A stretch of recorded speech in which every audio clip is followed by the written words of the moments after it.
Yo, what's good, YouTube? What's good? It's STORMYBMAN, and I am back. Welcome to the post-fight show with STORMYBMAN and Boxing Conversations with Reggie Owens, as we bring you the latest on the live fight cards that took place today. And with the main card of the evening just culminating, we had Tyson versus Jones. They said it was for charity. I think it was for ego. But such it is for this Saturday, November 28th, 2020. And we're going to get right down to it as I welcome my partner in here in crime, Boxing Conversations with Reggie Owens. How you doing, brother? How you doing? Doing good, man. That was some entertaining stuff there, man. Doing good. Yeah, it turned out to be something worth having a belly laugh, and I think some guys are gonna have some aches and pains tomorrow. That came out of this event that was the latest for the evening, and I know you gave the call, so we'll just go right on into it, man. What are your thoughts about, first of all, as we come to the end of this evening's fight cards? What are your thoughts about the fact that this event even came off, man? What do you think about this, Tyson versus Jones Jr.? I thought it was entertaining, man. They may have started something. They may have started something that's going to open, because we heard with Nate, Michael Nunn, when he came out talking about getting back in there. I think Tyson may have found a niche for it, and with this new platform, they know how to put on an event. And I think the zone days are bye-bye. Say goodbye and say hello to the future, man. Thriller put on a hellified event. The production behind it was good. The layout, the format, bringing the artists in there bridges the gap between this, more youthful type of generation, bringing them into boxing. This was a good event. Even the card, I like the way the card would stack on this one. This is an excellent event, man. Yeah. I don't know. I think you would need to see a couple of more, events of theirs to get pulled off.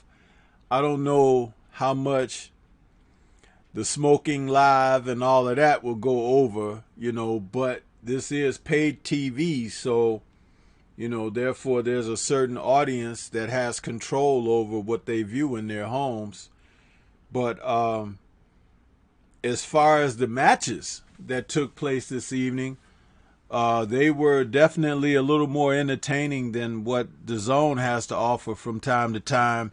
And it doesn't seem like you were sitting there for 5 hours, So I guess in that regard, you could say, hey, they got them faded easily.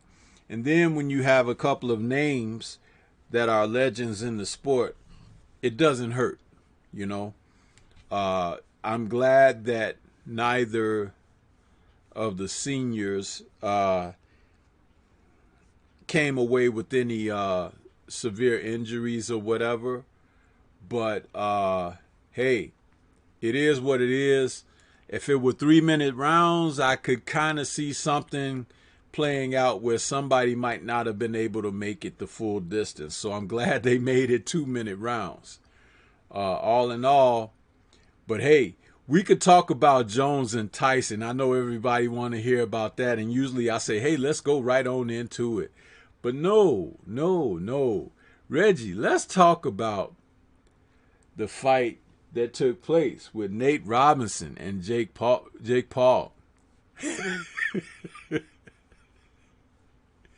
What do you got on it, man? Let's hear it. Nate Robinson better stay away from anything related to boxing. He better never ball his fist up. He better never step near a gym with punching bags in it, or else he gonna have nightmares and flashbacks. That was an awful knockout, man. That was awful as I don't know what, man. It was entertaining watching it, but such a brutal knockout. He came out here not doing anything that he trained for. I'm pretty sure they ain't teach him none of that stuff in the gym. His team running up after this dude, trying to run and tackle him, smothering his punches.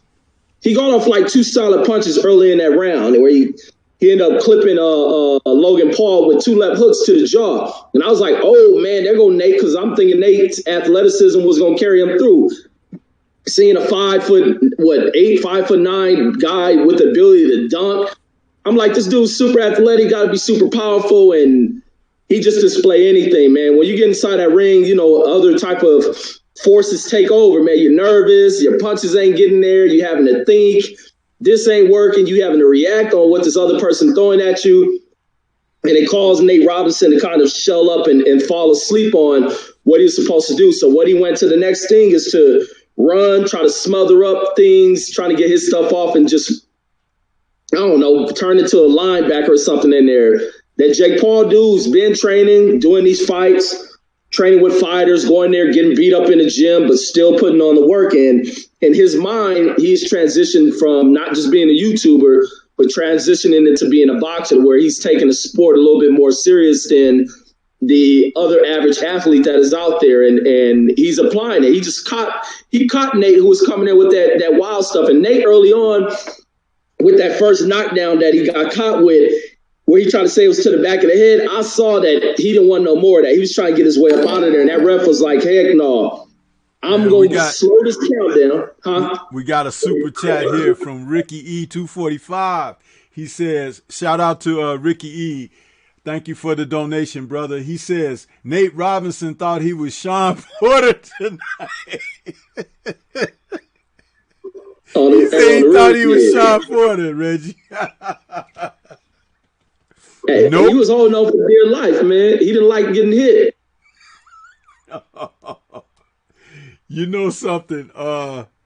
Yeah, he may have saw some of Sean's earlier fights where it looked like Sean could come in and bulldoze or whatever, but it takes a lot more than just the physical action of that, man. As you saw, he got hit clean, and that was it, you know. Paul hit the 1-2 and the ref went 9-10. That's what it was. That dude looked like he got shot, Reggie. That's where I wrote in your chat. I said he looked like one of them rappers that got shot, you know. It's like he went down in a heap, man. It was horrible. And they took him to the hospital, right? I saw a stretcher in that arena. I think he did go. They probably sizing him up for a pine box right about now. You don't play boxing, that's for sure. And he is a testament to that. He'll forever be an immortal meme, and I'm sure there'll be more statements, remarks, and denigrating comments coming as we speak. They're being written, posted, and shared. I'm sorry. I gotta have fun with it too. Because anytime you get in there and you think it's a game, they show you every time, and it ends up a shame. Yes, sir. Yes, sir. But hey, let's get right back to Tyson and Jones, Reggie. I had reservations about this. I was worried about the guys because 50 plus in the sport of boxing is not a good number for any participants. And though the men looked like they got in shape, it turned out, like I said, that they didn't have any any injuries or whatever that we know of, and we think that they're going to be okay, both men. Now the fact they're talking in post-fight interviews about a possible rematch or something, I don't know, but hey, they called it a draw. I felt like Tyson won it, with what he was able to put out there. I did catch it, and it was interesting. As I watched it, I still remember the guys at their best, and they are not even 50% of what their best is, which just is really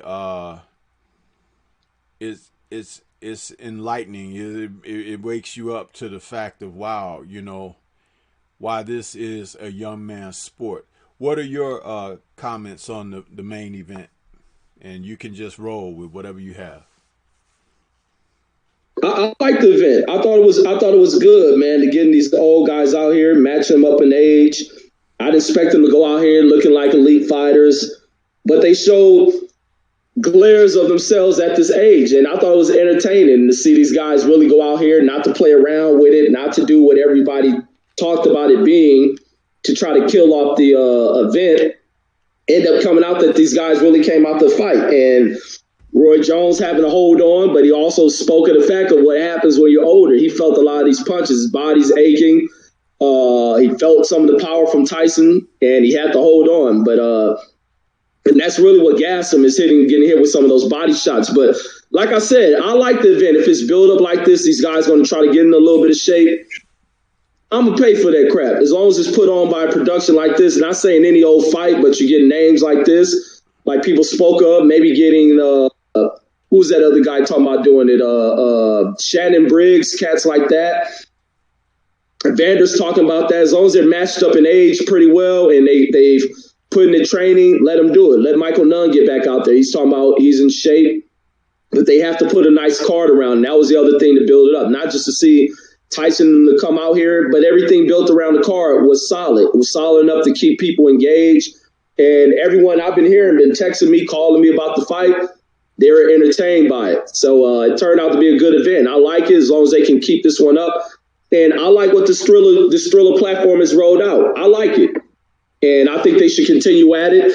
Maybe they can get into the professional side of things, giving boxers another avenue of getting fights made for themselves. They can put on some professional bouts with strictly professional boxers of high built cards. And matter of fact, with a kid like Ryan Garcia, this probably be the best platform for him rather than having him over on DAZN. I think they can do a lot with the Thriller platform. Is the executives over there, they're open-minded to bringing on this type of quality of stuff with the engagement from musical performances was a very dope concept. I remember being tried by other networks and just falling flat on itself. These guys rolled it out perfectly. But this overall event, man, I enjoyed it, man. Mike Tyson coming out there, trying to get off his work. Roy Jones doing the right thing, clinching him up, grabbing him up, flicking of that jab. But to me, I thought Tyson should have got it, man. I just think the judging thing should change a little bit rather than however the judging came off. That was the only knock, but it ain't no true knock, man. It was just something these fighters enjoyed themselves, being past prime fighters, and I know they just have a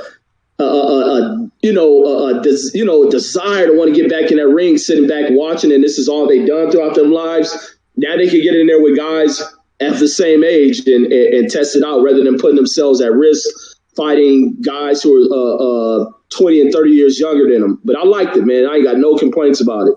No, listen, Reggie, I'm gonna have to disagree with you 1,000% on that, man. You don't need former fighters 50 plus in their fighting. You don't need them in their fighting. Um, it's the neurological problems that fighters have from ending a career, the onset of what comes from being hit in the head for a professional career doesn't always show up right away. There's usually a delay that can be anywhere from 3 to more years, depending on the type of trauma and everything that fighters have sustained over the duration of a career. And when you talk about coming back at 50 plus, now there is no recoup or recovery for your body. So you have what may transpire. And remember, Roy Jones just fought 2 years ago, okay? And he's still 51 years old. Big Dog Willie in the super chat says Tyson and Jones are faster than Dubois and JOYCE. Shout out to Big Dog Willie. Thank you for the donation, brother. Back to what I was saying. 50 plus.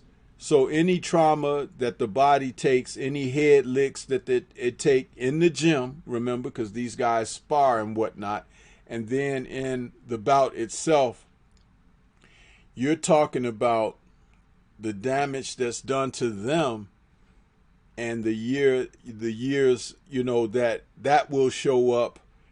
It could be speeded up. No, not even with headgear. I don't think this is a good thing. I don't think it should become a thing. The reasons why I said that I wasn't going to buy the fight, and I didn't, the reason why I said that I wasn't supporting this was not because I was hating on these two men. These two men were two of the most impactful participants in the sport over the last 25, 30 years. And they really have earned their places in the history books of boxing as well as in the Hall of Fame.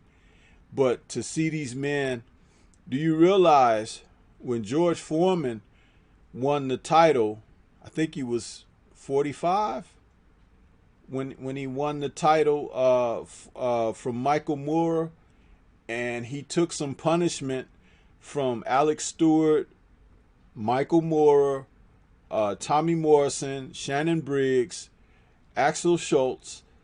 And if you see George today, he's not like he was when he retired from boxing, when he last left the ring. He's not.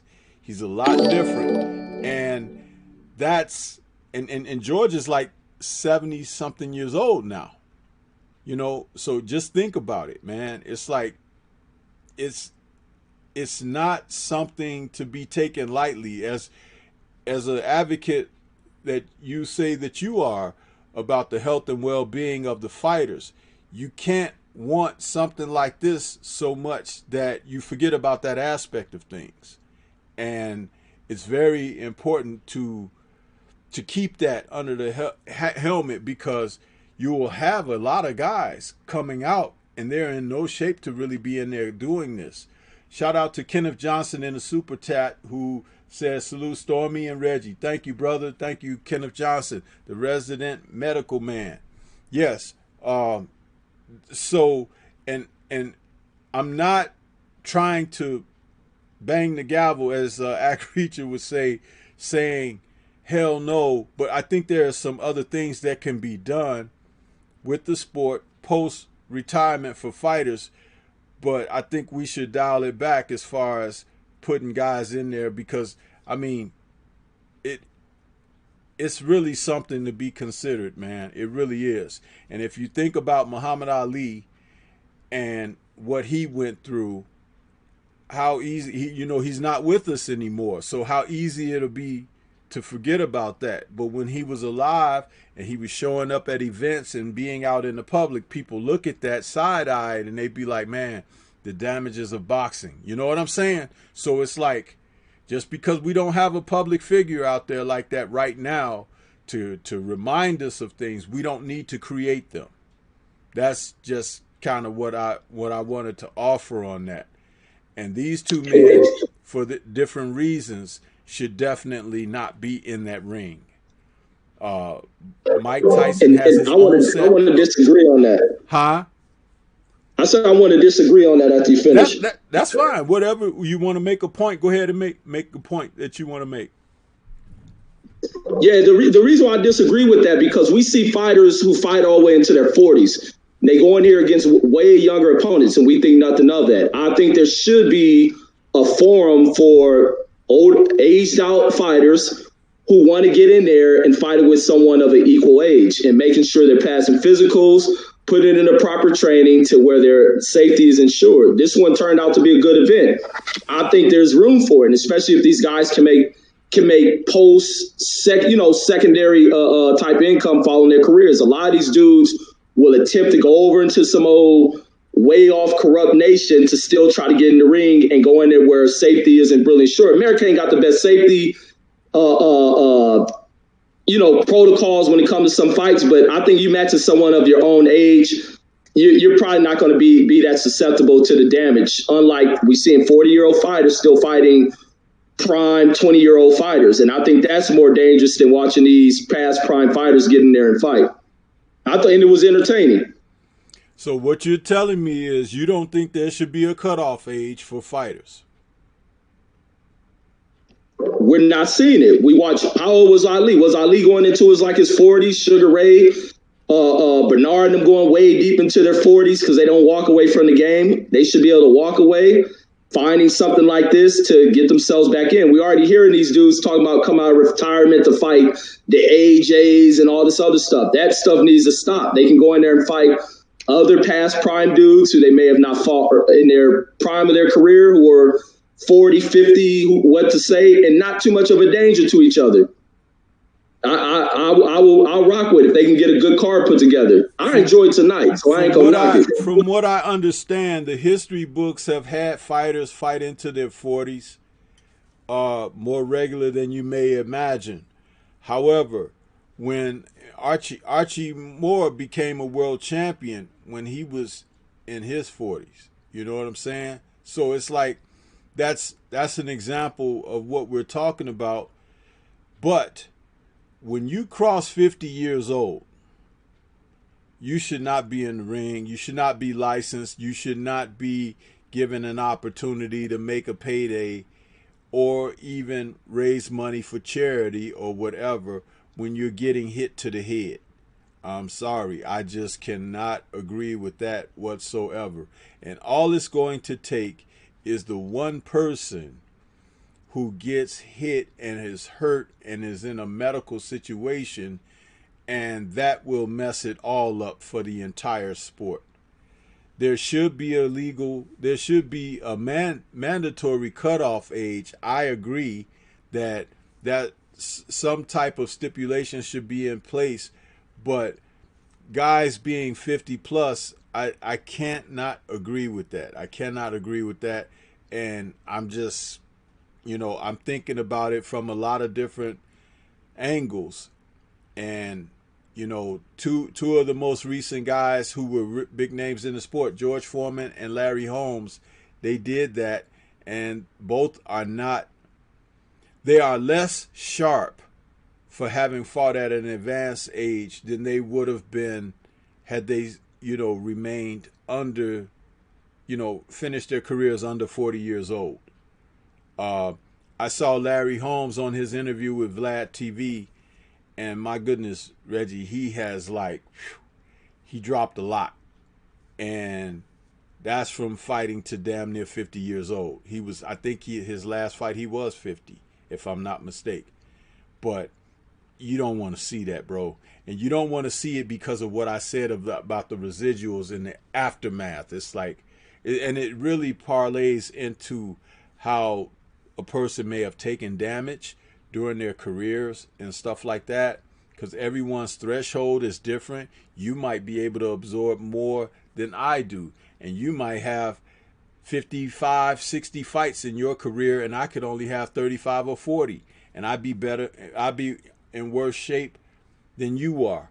It happens that way. But if we have something that unified that could be like, hey, it's to protect all of us for the same reasons and everything, have that in place, then I believe that that's a great thing to do. But I'm not trying to rain on the situation for tonight. It was very successful. I thought Tyson won. Roy Jones was really worn out. He was battered. He took a lot of body shots from Mike, and he survived. And they called it a draw. I think I gave Roy 3 rounds, maybe something like that. Tyson won the rest. But thank goodness neither one of them came out with any injuries or whatever. Tyson wants to do more, and I can understand why he might have that type of desire and everything. It's because he didn't finish up strong. He didn't. And he took like side paths out of the sport when he should have been in there dedicated, handling himself in the sport. And some of the guys that he ended up dropping, losses to and everything, those were not guys that he should have even lost to. But at the same time, it was where he was mentally at that time and everything. But to say that he's in a better place mentally here, we have to question that. But physically, he's in good shape for a man of his age. But for boxing, I don't think so. And you even said it yourself that when Roy was holding him and frustrating him, you could see that he was almost willing to revert back to being the old guy who was dirty. I think the only thing that kept him from getting real dirty, and he did some dirty things still, the only thing that kept him from crossing the line was he was in there with Roy. I think that's the only reason. And he has some kind of respect for Roy, but it was thin. You could see it. You even talked about when he came up with his head and was on the side of Roy, it looked like he might want to bite him or something. Hey, Tyson had got to a point in his career where he had no discipline anymore. He was hitting referees and going after guys and everything, even though the ref was trying to pull him away from guys. He was trying to break guys' arms in there. He was hitting on breaks. He was hitting after the bell. He was just like somebody's vicious pit bull who had been turned loose in the ring, and was just going after people. So I know he has taken medication and stuff, and I know that he has, enjoyed his smoke and stuff like that. But when you're in that ring and you can't keep those disciplines, you're going to hurt somebody, especially someone like him who knows how to hurt people. So that's all I'm trying to say on that. If you got some more, please go ahead and we can, continue to have a conversation. No, I'll say I disagree, man. I like it because you bring up Larry Holmes and them. Them dudes are fighting their 50 against 20 and 30-year-olds. I don't think that should be happening with these guys. And if boxing had better structure, and it should have been no way that Ali's, Will Cox, Joe Louis, and none of them would be fighting way past their prime against much younger, more youthful type guys who are in their physical prime, fighting these guys who are kind of going on the back end of stuff. 2 50-year-olds going in there, putting on this type of thing, being in exhibition, not so much of exhibition style type guidelines, but the fact that a minute is taken up off of the round, not making it much quicker for these dudes. And a lot of what you're going to get, you ain't going to get to where these dudes are that superior, dominating in their performance, unless Shannon Briggs is a guy who I'll probably worry about some of these older guys getting in there, unless he's matched up with somebody his own size and around his own age and physical abilities, depending where he is. But I don't really see these. I thought Tyson was going to tear Roy Jones apart, and we really didn't see it. So I don't know how much of it's a risk of 2 50-year-olds who are still in shape getting in there, because you still got to where you got these older guys who can't put this boxing thing away, still wanting to get at it. I mean, it's It's happening. And if they can put an event together to keep these dudes away from, matter of fact, you got, who was that dude? It's still one of these dudes. Dang, is it more some 50-year-old dude still out here fighting? You still got Oliver McCall out here trying to fight 20 and 30-year-olds. I mean, that's a problem. He needs to be brought over here facing other 50-year-olds because they're still trying to chase a check.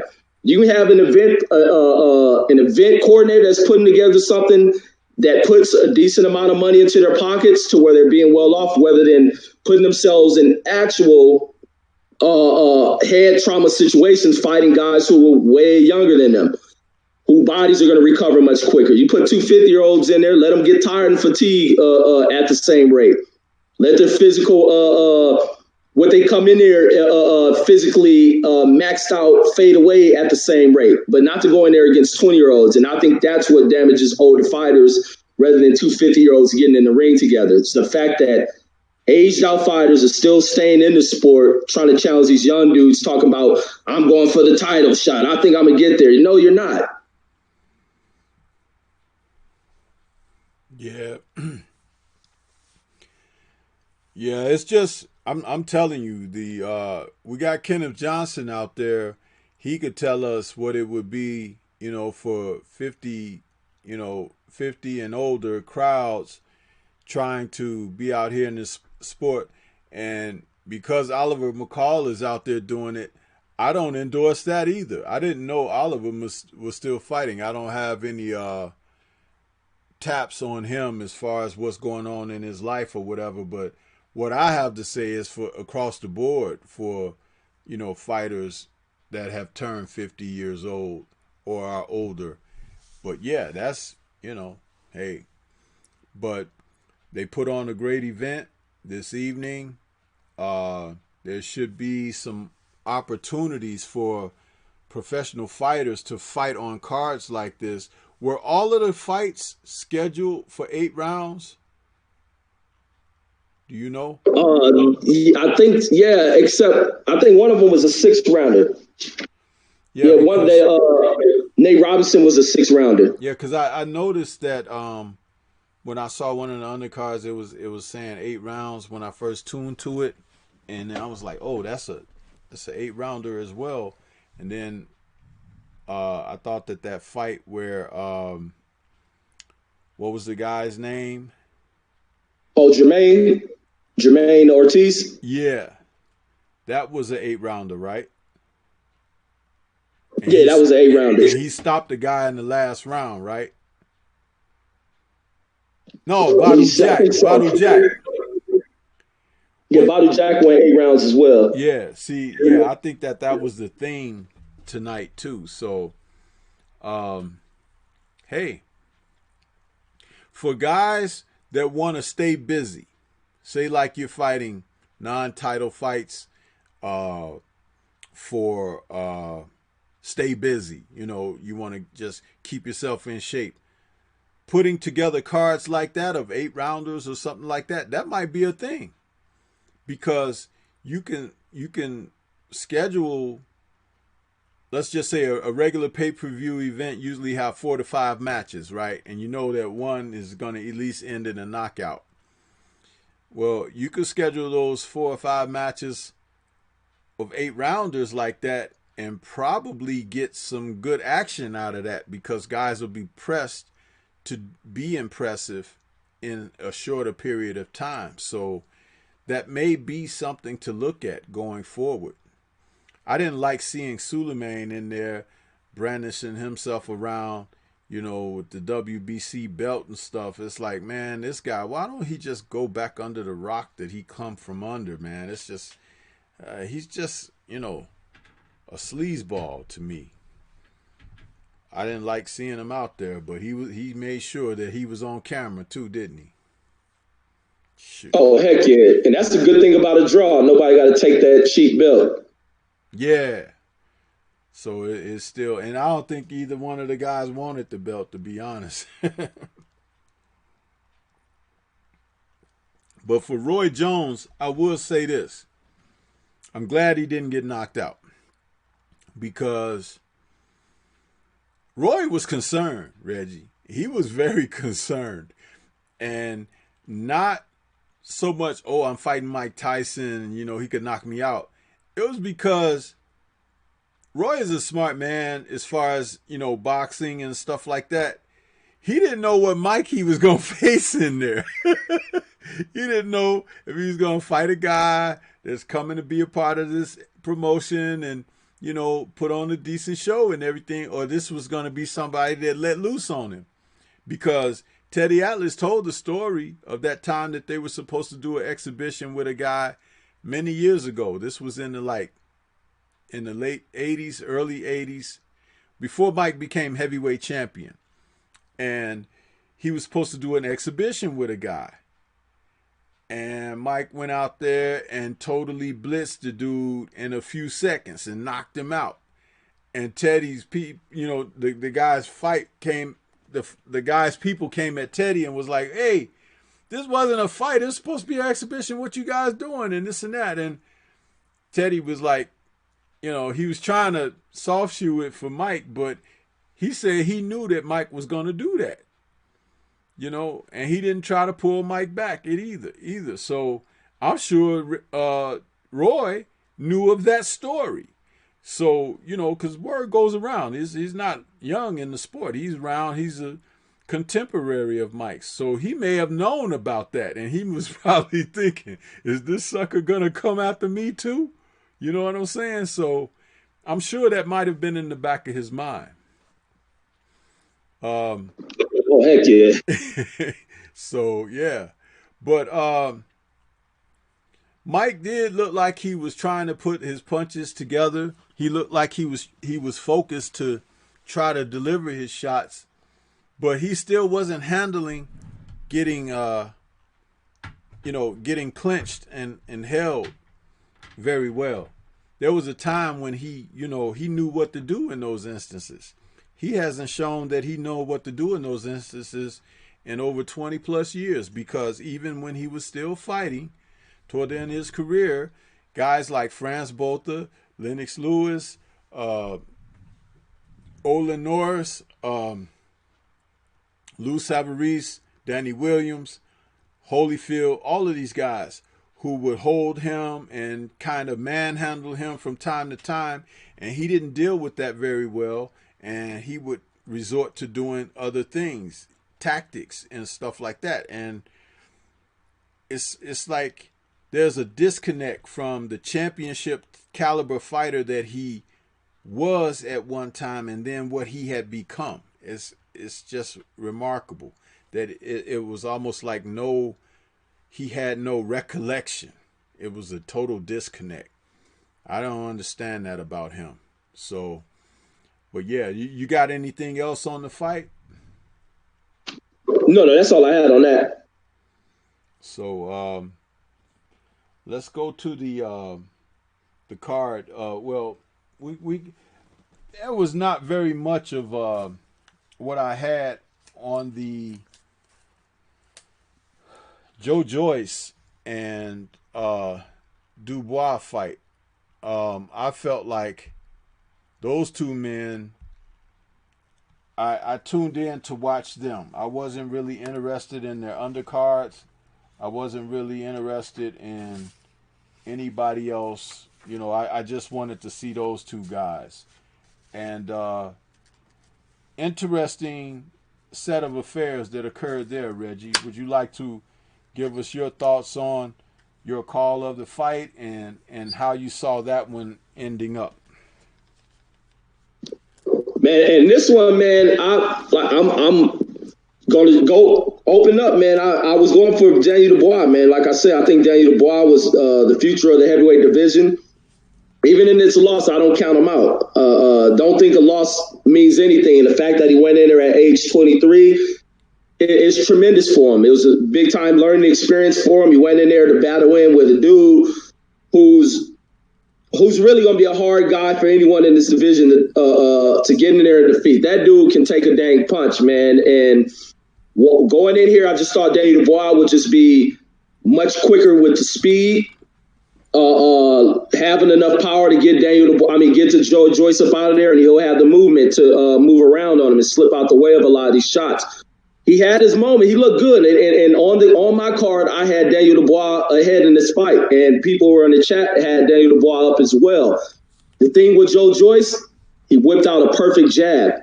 The positioning of his jab, where he was shooting the jab from, not pulling it all the way in close to his body, leaving it out there, so it's less distance for it to travel. It was nice. It was snappy. But he's an active, as slow as people say he is, he's always active. His Joe Joyce is a high volume, nonstop type fighter, but he's going in here against a kid who's as strong as him. But I think with Joe Joyce's height and range and all that stuff, he was able to just keep control with that jab. But Daniel Dubois fought through it, even with the eye closing up. And Joe Joyce has stuck that jab constantly up on that eye, just constantly went to work with it. And Dubois, one mistake he made is just staying in there. But I think with Dubois having to make the adjustments to that size, I don't know if that's why he stayed there to pull it in. I can't make up any reason why he was doing it, to be hit with something like that. And I know Joe Joyce is a heavy-handed puncher, but he worked effectively, not discontinuing his punches, just stayed and laid on that dang eye all day until the 10th round, went into these deep rounds in the fight. But the thing with Daniel Dubois, he's still trying to fight through. He had his moments opening up on this dude, hitting Joe Joyce with punches where he tends to get folks up out of there, but this is a different beast with Joe Joyce. Joe Joyce took every single punch on the chin, and even Joe Joyce, using his veteran experience, he said even when punches hurt him, he just disguised it. He allowed his experience to teach him that, not to show any signs of any type of damage being done by the opponent. He said he was hit with pretty good shots, but he wanted to feel the power. Just to rate where he was at with Daniel Dubois. And Daniel Dubois had good moments in this fight, very good moments in this fight. But to be able to trade a jab, not sure if he was able to match well, but him dipping up under, he should have been more active. He did roll, show some agility getting up under these punches, but he just caught way too many jabs in that eye. And in the moment where he gets caught with the fight-ending punch is he ran right into that punch. He was moving forward, trying to get his own punch off, walked right into that punch, hitting the right in that eye, which was already closed. Not only that it's closed, it's swollen and puffed up. So whatever popped up in that eye caused him to turn off and take that knee. I mean, I ain't gonna say a quitter. It's something. It created a bad situation. He didn't take that count to get up. That eye was gonna get busted open and popped. It probably would have ended up worse. He took another shot to it from a hard hitting guy like that. And I ain't gonna label him as a quitter. I ain't dare about to do that clown type crap. Anybody in boxing except probably 2 or 3 guys would have continued on from a punch like that to an eye like that. But he can bounce back. Still young. I still think he's going to be a future heavyweight champion. It's a great test for a 23-year-old to get in there and mix it up with Joe Joyce, which I think other guys should have been in there fighting with Joe Joyce. Now I want to see where Joe Joyce moves. I heard him calling for Usyk. He needs to move beyond Usyk. Maybe taking the Ortiz fight. Or maybe Usyk is a good job because Usyk is kind of on a pathway of getting the championship,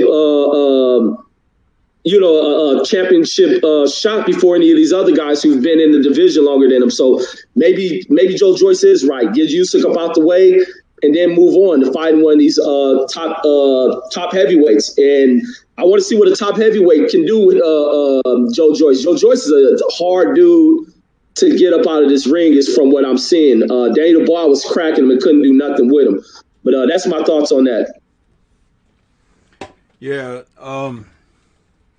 this fight here, I had commented that I could see this fight going a lot like the fight from the early 90s that took place between Tommy Morrison and Ray Mercer. And in that fight, we had a lot of the similar circumstances. Morrison was a young heavyweight on the rise, looked like he was, a fighter of the future, knockout punch, kind of in the Tyson-like mold, even though Tyson was running into his own problems outside of the ring at that time.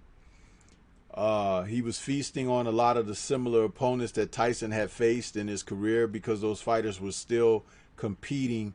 So you were able to compare like what Tyson did to those guys as opposed to what Tommy was doing to these guys. And Mercer, who had faced Tommy in the Olympic trials, was an older fighter, possibly 30 plus, and wasn't the most, athletic fighter, had a big punch, or at least was definitely heavy-handed, and had proven to be a guy who could take a solid shot as well. And this fight, it mirrored that to me. And the outcome was a lot similar as well. What I noticed in the fight, and it's amazing. I know that you guys said it as you were scoring the fight and people had, Dubois ahead and everything. My scorecard will shock you, because I had given Dubois, out of the 10 rounds that they were fighting, I had given him, according to my scorecard, I had given him 3 out of those. And I had given the other rounds to JOYCE, but not because JOYCE was dominant or anything, but he was controlling the fight with his jab.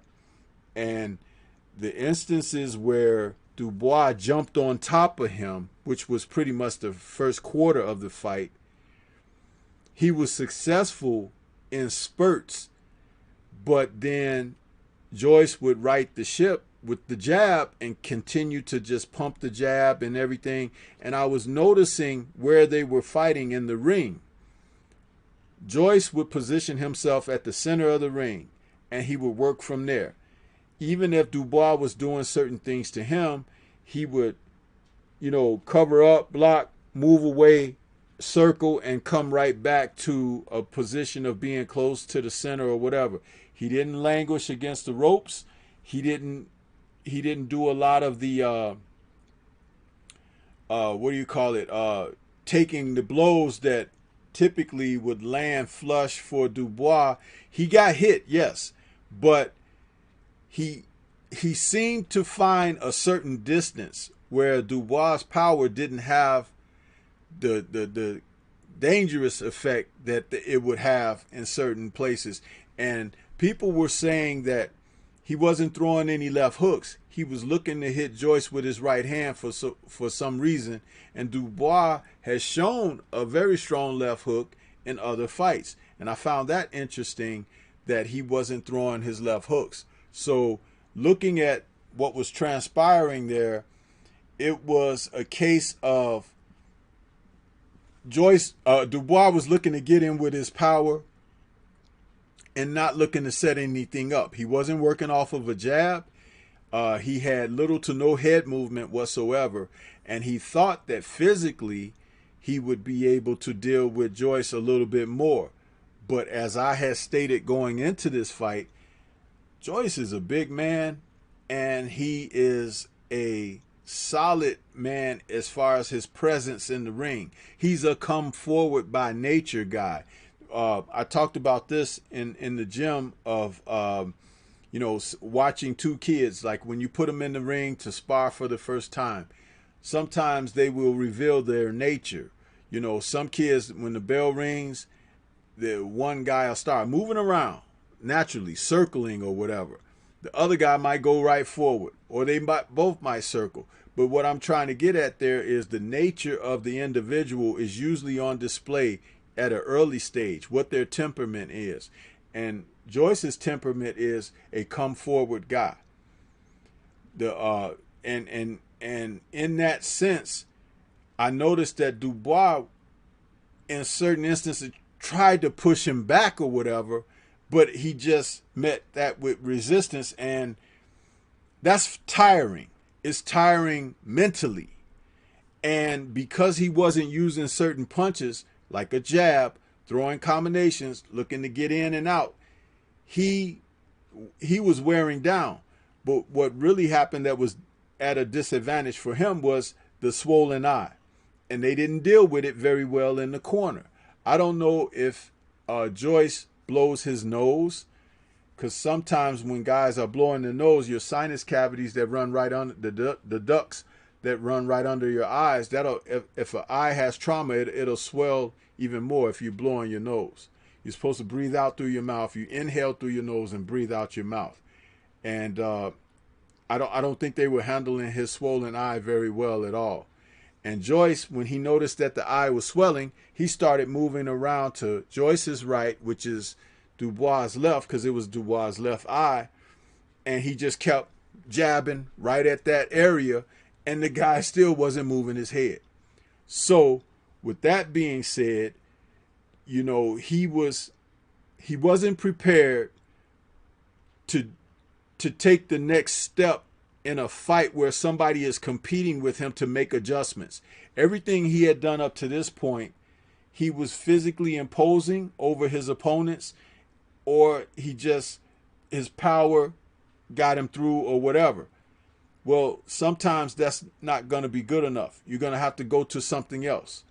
And Joyce found that he didn't have to get into exchanges. He didn't have to go in and unnecessarily work Dubois' body because the jab was scoring so well. I would like to get a punch stat count of how many jabs he threw in the fight, because he was working the hell out of that jab, and it was scoring, and it damaged the man's eye, and it ended up helping him to stop the guy in the fight.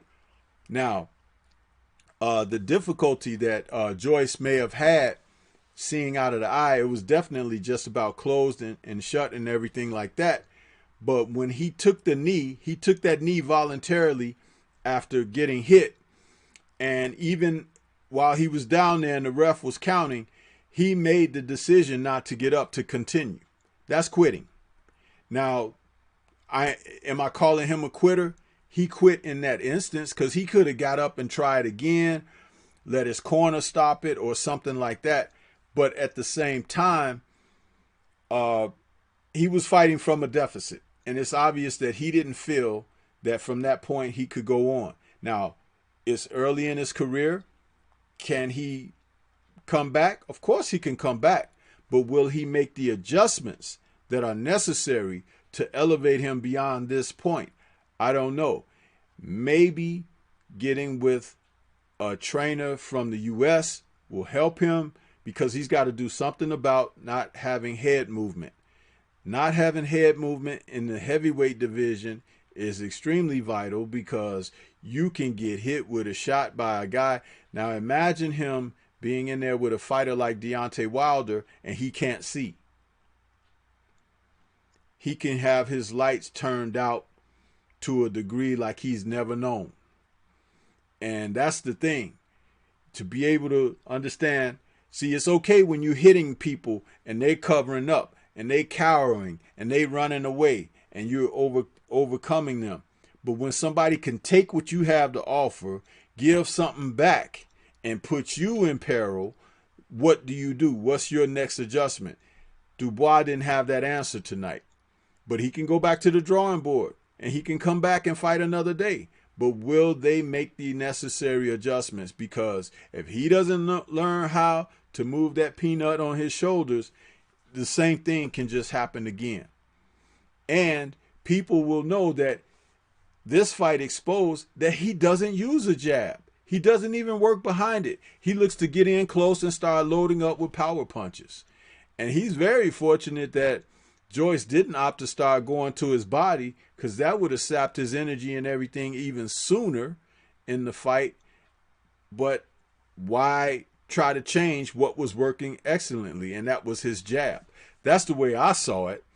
And like I said, surprisingly, the way that I scored the fight, I had Joyce winning rounds because he was controlling the distance and everything like that.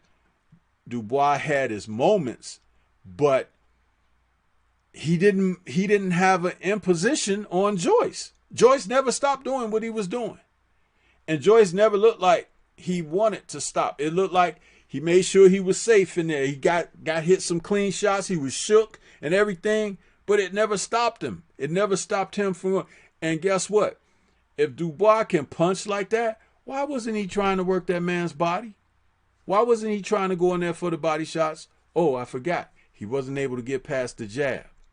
Because if you going in there and you stepping in and he popping you, he making you pay every time you try to cross that line that he's drawn in the sand. We talk about it all the time. The most important weapon in the sport of boxing is the jab. And Dubois didn't get his jab off at all. And Joyce had free reign of the jab. And the jab was enough on this night to beat this opponent. But the fact that he could do it, and I believe that the Dubois camp thought that they were going to draw him into a firefight. That's another thing. You have to be prepared to what the opponent adjusts to. He never got drawn into that firefight. In the first couple of rounds, he threw some punches at Dubois to get some respect or whatever, but he didn't look to exchange with the guy. So therefore, guess what? The slow hand speed that people talk about, it wasn't on display as much as it ordinarily would be because he didn't try to exchange. He was jabbing.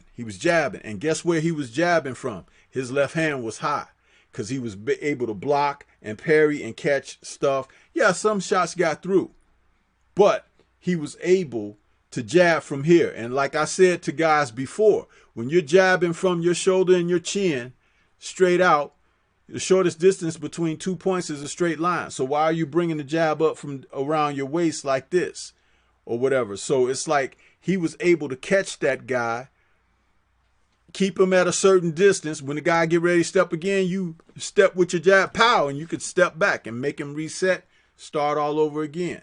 And it was a good clinical display of something natural. And if the guy doesn't make an adjustment to it, you don't have to adjust to a non-adjustment. You just keep doing what you're doing. And that's how he won the fight. So it wasn't pretty, and it wasn't a good look for the Dubois side of things.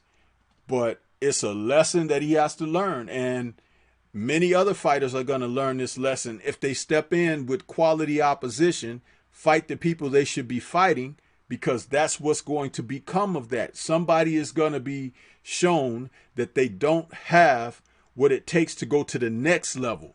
They may have gotten thus far, but until they pass a certain type of a test, they can't get beyond that point because they will not have the roadmap to get beyond that point. So that's what I had to offer on that. Yeah, I know. If you're looking at the judges' scorecard, they had pretty close fight. One judge had Joyce up 3 rounds. Another judge had Daniel Dubois up by 3 rounds. And the other one had Dubois up by 1 round. So he was up on 2 of the judges' scorecard, was looking to probably get close into a draw or a majority decision. But it was a very tight fight, man. And it was just unfortunate he ended up having to take it out that way. But I view that he was still trying to stay in there. He never complained of the eye until he got hit with that shot, man. And then it's, you know, he quit, but I can't label him as a quitter. I can't go with that. I can't do that type of stuff. It's done by a lot of folks. He thought of his safety first, which is what one would naturally do. I mean, I am not, understand it like this. There are people out here that are going to be very condemning of his actions, okay? I'm not going to do that because I understand from all of the aspects, especially being the coach myself. I understand from all of the aspects what a fighter could be experiencing, okay? So it's like I'm not being critical when I said he did quit because he did not get up to go ahead and finish the fight, but I'm not using that to be condemning of him. I'm just explaining what his actions were. Can he come back from that? Absolutely. Only if he makes the adjustments will he improve upon that. And the adjustments are about his mechanics and his teachings. You know, the man can punch. There's not a lot of guys out there that have what he has, okay? But if he doesn't add to that, he will be just he will be like Frank Bruno was. And Frank Bruno could knock anybody out. He could punch like a mule. And he was a well-conditioned athlete. He didn't have the strongest chin, but more than saying that he had a glass chin, Frank didn't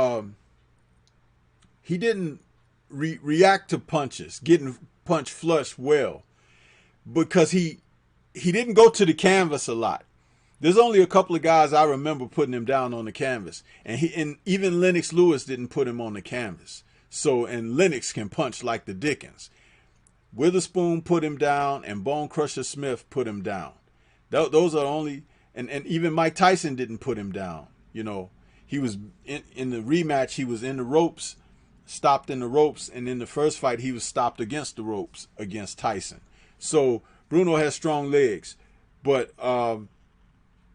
Dubois just needs to get he needs to get that head movement game going, and he needs to get his jab going. And if he throws his jab, he has to keep his head off a line when he throws the jab and punch with a guy.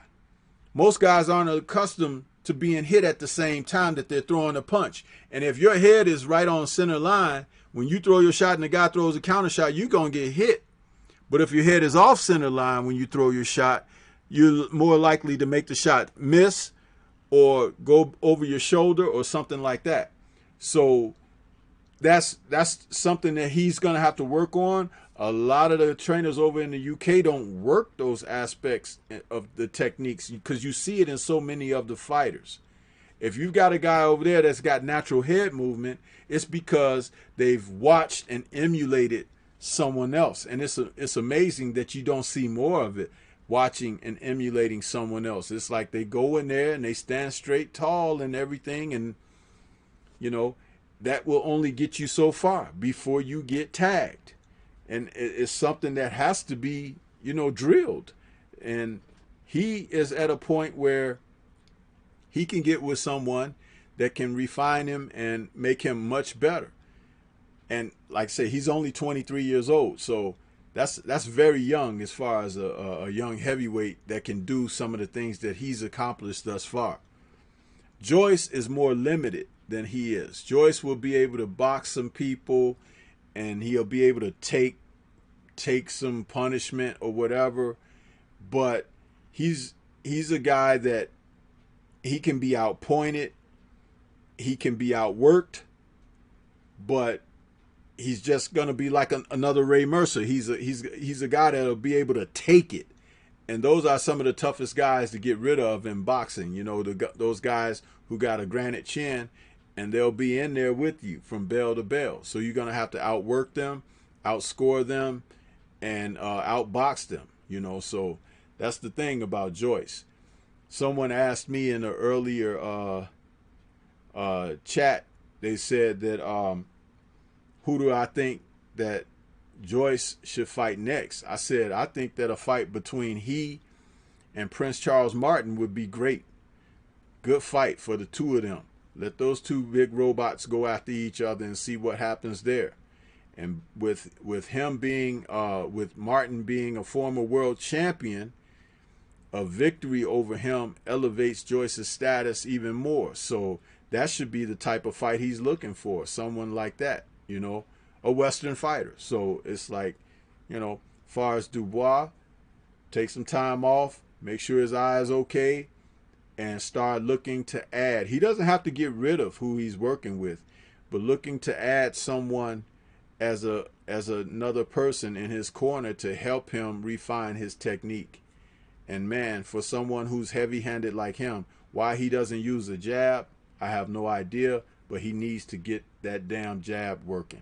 He needs to get the jab working. There's no reason a big man like that, as massive as he is, don't execute the jab, because he doesn't have to throw the power punches. If he throws that jab like he's capable of doing and working it, that'll bust another guy up like he was busted up tonight. So, you know, but that's what I have to offer on those two guys there, Reggie. Yeah, no, good break. But man, like I was saying, because a lot of people are talking about him quitting and stuff, and I'm like, I just can't rock with people saying that, because hear people come up with too much goofy stuff when it comes to how box fans view things and the criticism they bring to fighters. Like, to me, the corny crap needs to stop. Like, it's cornball crap that I hear from a lot of people. But like I said, the kid's going to bounce back. I think highly of the dude. He's going to be a champion once again. But Joe Joyce is who these other guys got to watch out for. I want to see Joe Joyce go beyond Charles Martin. I want to see him go after possibly AJ. Knock out AJ's mandatory, because I don't know if he takes Dubois' ranking or whatnot, but I think if he goes after Usyk, which I don't know if Usyk is going to be able to take away that step in the way of getting AJ away from taking a title shot at him. If not, it's time for Joe Joyce to take that. I think Joe Joyce is right there on the cusp of needing to fight these top guys. He's right there at the age. He needs to move forward towards becoming a champion or trying to become one. And seeing what these top dudes can do. Because right now, heavyweight boxing is wide open. I don't think nobody's a premier dominating heavyweight like that. And I think at any given night, anyone can change the tide of things if they get in there and box. And that's why I like Dubois. I expected that, him taking these challenges at 23. Hopefully his eye is able to recover. The injury ain't that bad, because I did read the report he in the hospital for it. So we'll see where he go if he can continue, if that eye ain't that jacked up. But Joe Joyce needs to make his step towards one of these heavyweight champions or one of these top-rated contenders out there. Yeah, and, if he could get a fight with Anthony Joshua, I would love that, because I think that he's just the type of fighter that'll give AJ a good fight. You know what I mean? It's like, could he possibly beat AJ? Possibly. It's a fight I would love to see. I mentioned Charles Martin because if they did not want to give him a title shot, that would be a fast track to being in a position for a title shot before the end of the year next year, because the status that Martin held, he once was the world champ, and had the belt. That's where AJ got that belt from. And it's like, to be able to do that, even though he lost a decision to Kalnaki and all of that, but it's like, would you really want to see Kalnaki and Joyce? I don't think so. But there are some other guys out there. You got Brazil out there. You got some other guys. Let him fight some of these Western guys, because that's what's going to help the appeal to get him in there. I like to see him in there with Tyson Fury. It'll be very interesting, because Fury won't be able to hurt the guy. You understand? So those feather fists the punches that he throw, the juggernaut will be coming and coming and coming over like a wave. And that would be very interesting as well. So, and I don't think that he'd be interested in fighting Wilder without Wilder having the title, because that's a dangerous fight for him because of Wilder's knockout prowess. And, I could understand that type of politicking, that he wouldn't want to fight him unless he's fighting for a belt. But any other guys in the top 6, somebody suggested earlier also, how about him and Ortiz? He wouldn't want that. I was like, oh, that'd be a great fight between he and Ortiz, because Ortiz is a southpaw and Joyce is a right-hand puncher. So Ortiz would have difficulty backing him up, because the man establishes the real estate in the ring. He presents himself as a presence. That nickname he has, the Juggernaut, it's not a bad nickname, because he fights like that. He keeps coming like a wave. And that can play mental pressure on you. It could play physical pressure on you. And when you find out that the dude is kind of strong, and he's athletic too, he just doesn't show it all the time. That little spinning kick that he does when he wins, I'm like, shit, that's a big 250, 60-pound man doing that. You know what I mean? It's like, dude, So, but yeah, that's what I think about that, Reggie. Yeah, absolutely. He's real strong. The way he grabbed Daniel Dubois when they were getting them clinches, and he just walked Daniel Dubois clearly across the ring.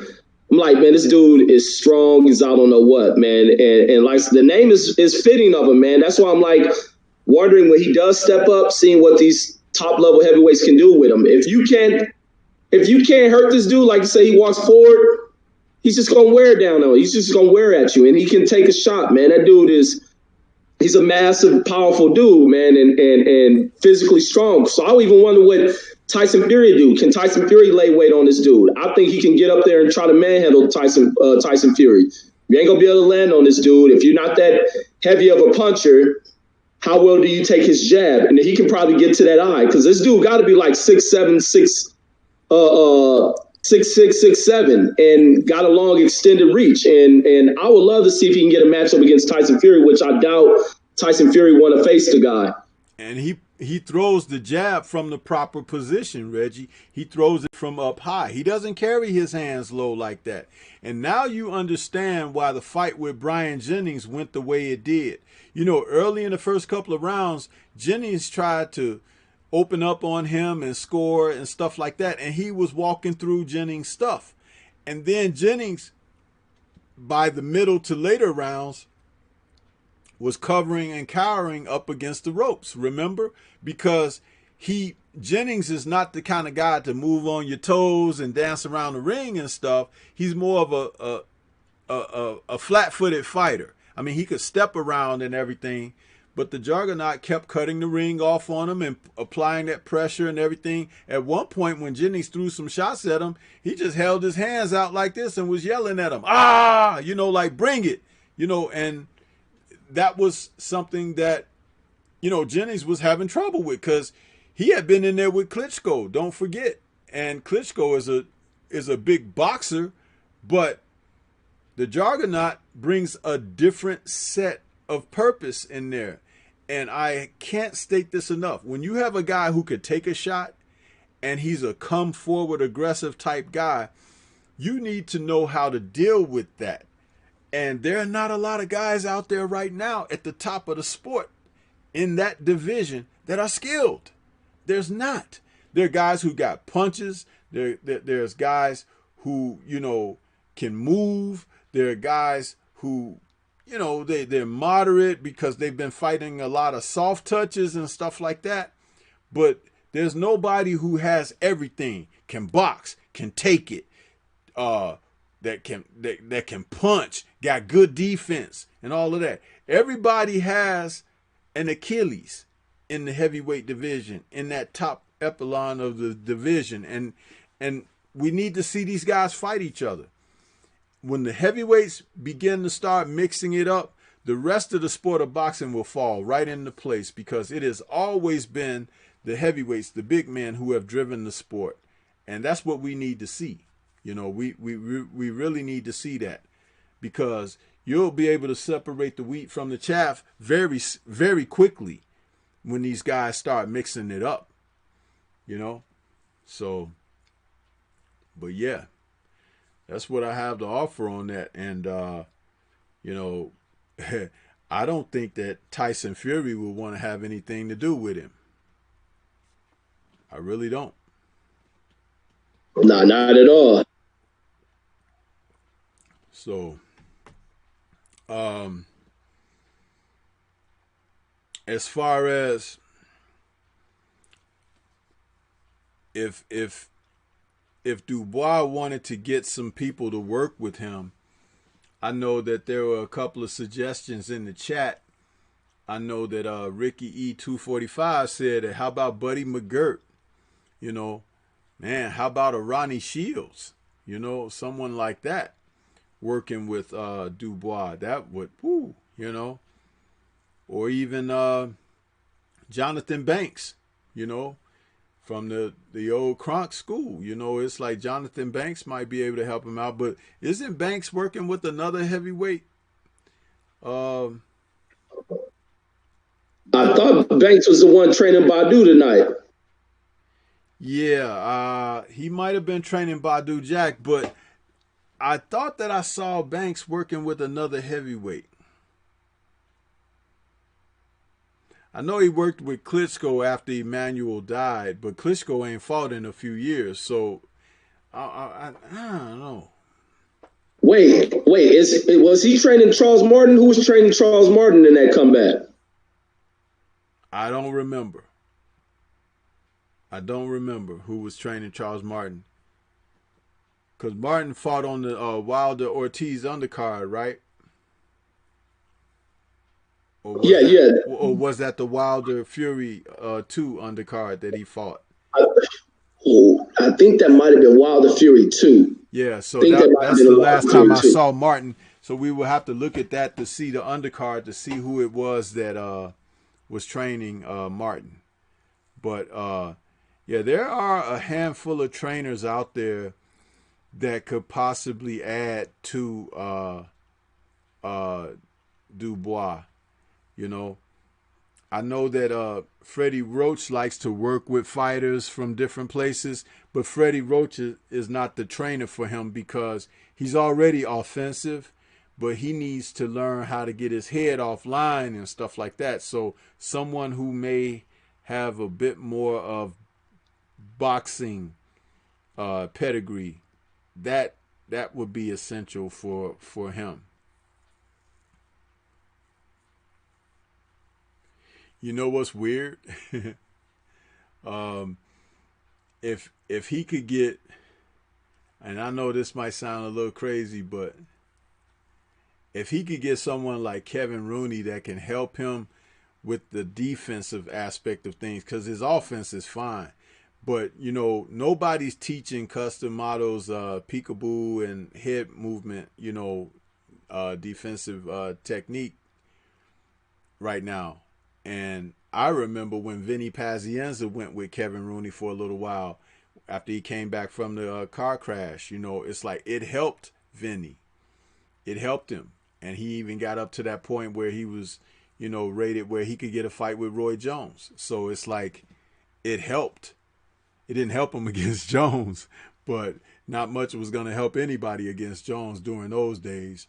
But just to be able to slip that bag, you know, that swing bag, slip bag that they have in the gym, this kid really needs that, Reggie. And I think that getting his head offline is the most important thing going forward for him. And then using that freaking jab. Using that jab, man. Shot-Town Finest is out there. He says, blessings, fam. He said, what about Virgil Hunter? Hey, that might be... Virgil Hunter is a good name. He's a good name. And that's the type of fighter that Virgil don't have to be his head guy. But Virgil could, if he would want to learn to do something to be better, you bring in someone else to help. And whoever is his people right now, they have to understand that if you want the best for Dubois, and the future is his oyster because he's only 23 years old, you get started now. I'm surprised that they haven't done anything before now. I do know Frank Bruno was mentoring him.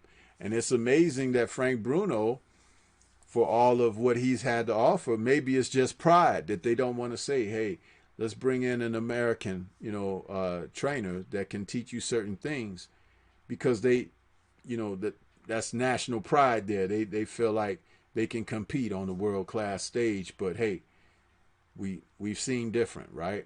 So, you know, there's some trainers out there that can help.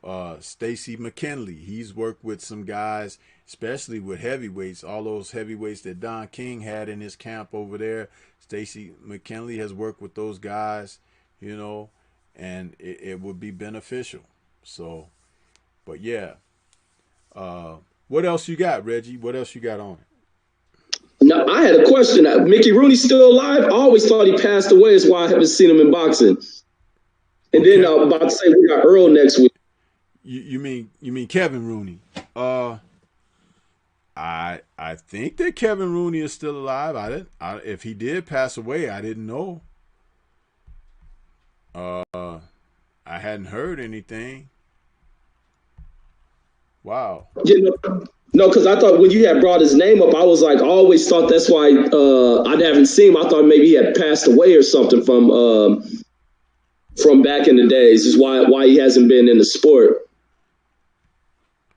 No, he's still alive. He's 64 years old, and he's living in Staten Island right now. He's still around. I'm surprised no fighters has ever tried to work with him, man. Yeah, he's still around. And see, that's what I'm talking about. Now see, I don't really care for Teddy Atlas, but Teddy Atlas knows those old principles of the peekaboo defense and to get the guy's head moving. But I don't care for Teddy Atlas. But Kevin Rooney seemed to have a very good rapport with Mike Tyson when he was working, and you know, I think he could get Dubois to do the similar things. And Dubois is basically, if you look at him physically, he's just a bigger Tyson. He's 6'3", almost 6'4". He's just a big, Tyson was only 5'11", 5'10", really, honestly. So it's like, imagine him being able to pick up on some of those defensive principles and then getting in there and doing what he does to people. That would be amazing to see him slipping those shots and coming back and firing those big punches and everything. That would be amazing to watch.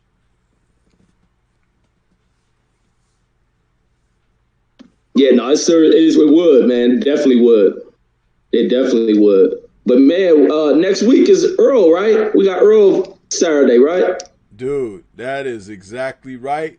Next week, we got the big fight where we're having the showdown where Earl Spence Jr. is taking on Danny Swift Garcia, and man, that's a fight that we've been waiting for since he got into the ring and challenged Earl when Earl defeated Sean Porter, man. We were like, that's the next one on. That's the next one up. And it's gonna be a good fight, Reggie. Let's think of it, talk about it a little bit before we leave. What are you feeling on this? I can't wait for it, man. I will be ordering this one. I'm excited because these are the two top welterweights in the world. Earl, a champion, of course, and with Garcia being a former champion, he brings us a different set of problems than old Mikey Garcia presented to Earl. So it's going to be very interesting. What do you think? It's going to be, like you said, real interesting fights because there are so many questions I have. Because even without the accident, I view this is going to be was it possibly to be a tough fight for Earl Spence, man. Danny Garcia is a tough opponent for any top welterweight that is out there. And to add on these other things that bring questions is what is the severity of these injuries from this auto accident? And I know people saying, well, he didn't have no broken bones, he didn't have this and that. There can be other psychological issues that haven't been drawn up. He was knocked out in the accident. That's something to factor in. It's no different than what you'll factor in if you watch the fighter get knocked out. He come off a very tough fight against Sean Porter. It's a very, very tough fight that required a fighter to need to have time off. So this accident almost adds in like he went into 2 or 3 back-to-back fights. So that's the things that I draw questions is how well is he going to really return to being in top tier form as far as a fighter. And those are the things I'm worried about. I want to see Earl get in there and shine, but man, I got some concerns for this fight. He's stepping up and he's going in here with a guy who's great at timing, great at delivering his power whenever he times it and he connects it right. So I just want to see where Earl is at, but hopefully Earl can stay out the way of danger, get that jab working out. Who was that interview I was watching? I think it was with Barbershop was doing the interview with him where he's talked about where Earl got back in there for sparring for the first time, where he started to kind of realize if Earl was back, Earl did get caught with a shot. And Earl's response to it was he took it and he quickly made an adjustment before the next shot came about. But it had everybody in the gym worried about him being hit like that by whoever they had sparring. But now, how big of a puncher was that sparring partner who connected is the other factor. Was he able to hit Earl with the same kind of force that Danny Garcia can possibly deliver in his fight. So those are the questions. But now also, what does Danny Garcia have to deal with coming back from Earl? How well does Danny Garcia deal with the high rate of jab, if that's what Earl coming back with? Also with mixing shots down to the body. How well can Danny Garcia adapt to being hit to the body? Can Danny Garcia get off to a fast start? Because I think it'll behoove Garcia to try to jump out on Earl Spence. Really test him out. Get out there, jump out the gate, see where Earl is at. Test him out. And also he's had to see how well he deals with getting hit to the body, because that's one thing Earl's known for, and how well can Danny Garcia adjust to the jab to match Earl Spence with a jab. So there's questions on both sides, but the more dangerous questions is going to the Earl side of things based on this accident. I ain't never about to overlook that accident, regardless of how great Earl looked before that. But Earl, even with how high-rated people, mainly Earl fans, the strict Earl fans, I'm a boxing fan, the way that they viewed that, they thought that Earl would do against Sean Porter, and didn't turn out that way. Turned out being a very, very tough affair, and that could possibly turn out to this one. But ultimately, I can't wait to see this matchup, but I think it's going to be dangerous, and I'm 1 week away. I mean, goodness, man. I can't wait for it. Speed the time up. Yeah, and I'll tell you something.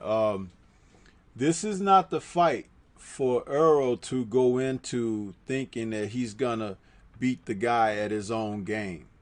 You know, that has to stop, because you're going to mess around and find out that it's not always good to play the other guy's game. You try to play to the best of what your game is. If the best of your game is sticking, moving, dropping combinations here and there, working the body when you can, that's what you do. If you want to stand and prove a point, you can find out that you will be the point proven. You don't want to do those type of things. And there is a factor here that a lot of people don't consider. Earl is a southpaw, okay? And Danny can punch with both hands. He's known for a vaunted left hook. They call it the no-look left hook, but he throws a good left hook anyway. It's whether he's looking or not. It's just the way he's on balance. The way that you counter that is to make him move his feet and don't allow him to be set. But what you have to watch out for is his right hand as well, because Danny is a heavy-handed guy. He might not knock people crazy dead with his power, you know, unless he catches you with that hook in a particular manner. But that right hand is very strong. I remember him throwing and utilizing right hand leads against Zab Judah, another southpaw. And even though Zab Judah was a little bit older than he was at the time when they fought, Zab, I think, was 35. But once he started letting the right hand go against the southpaw, Zab, who was a very athletic guy himself, couldn't get out the way of that right hand. And then he started getting caught with the left hooks because he was trying to make the adjustments from the right hand. So Danny in that fight showed some ring IQ and had a game plan. So I'm quite certain that they have a game plan for Earl. And people need to stop thinking about Earl as if he's this invincible fighter. He's a man. And if he's not trained and prepped and sharp for the things of like what we point out, that he can fall victim of anything under that. So Danny should definitely be thought of as a live opponent here and a former champion. He's been in there with big punches before, the Matisse and these guys, and he's been in there with boxers like Peterson and everything that give him trouble. So you have to take a blueprint out of what was successful against him, and that's basically to get him moving his feet and turn it into a boxing match, huh? And don't be there for receipts, because Danny likes to cash the checks on the receipts, and he's very good at it. So that's one of the ways to look at that. And when he brings what he brings, you have to be able to ward that off and be in a position to do some other things. A fighter like Andre Ward wouldn't have a problem with Danny Garcia because of the way Andre likes to fight. But I don't know that Earl prefers to fight in that manner. Maybe he can. I don't know. That type of style, it requires a little bit of getting rough and, making contact and stuff like that, and bullying people, pushing them off their square, that kind of thing, all the while laying hands on them. Andre Ward would beat guys with attrition, and they'd be mentally broken down as well as physically. And then he starts setting up what he wants to do to them. So it's like, if Earl can make those type of adjustments, he'll be very much in the winning seat, in a fight like this. But he's going to have to watch this guy because Garcia, and I noticed something like when they showed him training. Did you see him hitting the bag in those training clips, like on Fight Hype and stuff there, where they were interviewing him in the gym, Reggie? Yeah. Do you notice, okay, he does this thing where he's hitting the bag, right? He's hitting the bag, he's touching the bag, and then he lands a hard shot. Bang! Then he touches, tap, tap, tap, tap, bang! Tap, tap, tap, bang! Have you noticed that? Yeah, I see it. Yeah. There's another fighter that used to do that, right? Not a lot of fighters do it, but I'm pointing something out here. Floyd used to do that. Floyd used to do that a lot. And what it is about is you get in the rhythm of letting your hands go, but when you let loose that hard one, it's always off of a rhythm of throwing shots where you could catch a guy cold. Great fighters can mix that into their repertoire and set people up for things. And it's all about letting your hands go, though. When you throw your punches, and Don Turner, who used to train Kovalev and Holyfield and an assortment of other fighters, he used to yell out like, "Put a bag drill on the guy." And that's what he's talking about, because when you're putting that bag drill out there, you letting your hands go, and then in the midst of letting your hands go, something with fire on it will come, and you never know what shot it's going to be. You know what I mean? And fighters who are adept and trained that way can be very, very successful. So it's just something to be mindful and to watch out for, because I expect Danny to do that at some point in the fight. He's going to let his hands go, and he's going to be looking to catch Earl with shots unexpectedly, like with some heat on it. He might not even throw stuff with heat. He might throw a hard jab, stiff jab, because that's going to establish respect. Don't come beyond this point. But he might not want him to feel that power until a certain point or whatever, and then that makes a difference as well. So it's interesting. This fight is a good fight, and they're the type of fighters who should be fighting one another. And the more that these guys do find themselves facing off, the more excited I get, because that's the cream of the sport, facing off.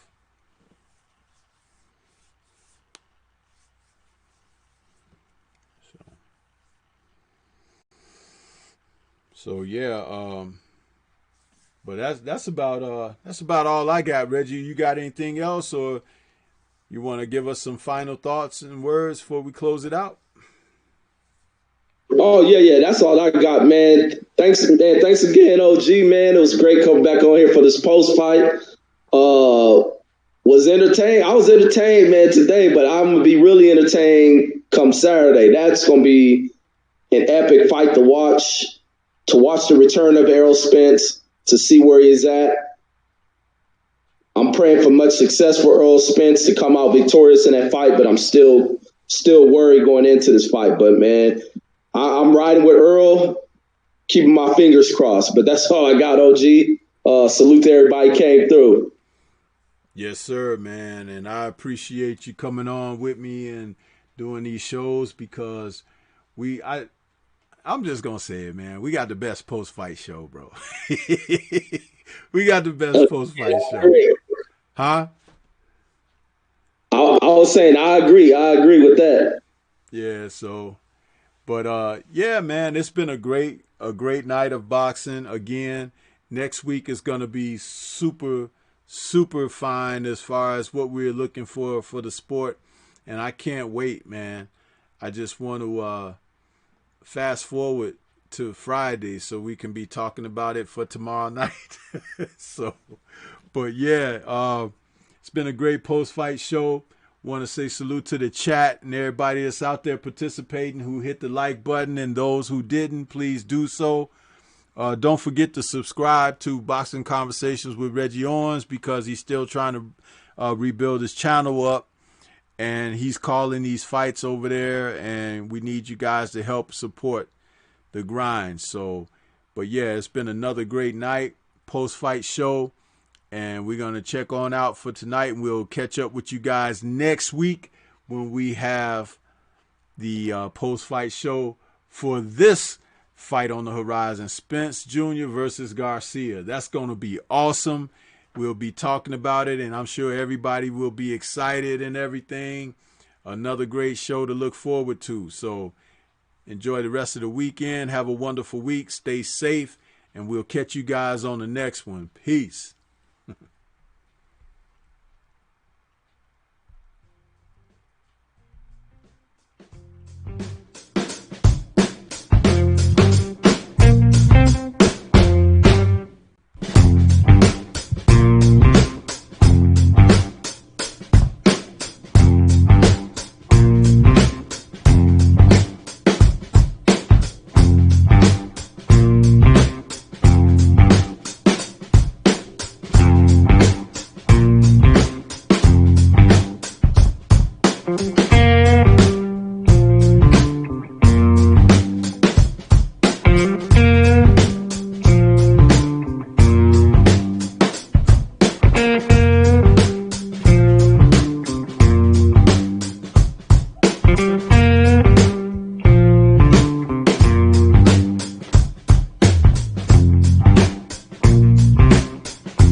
Thank you.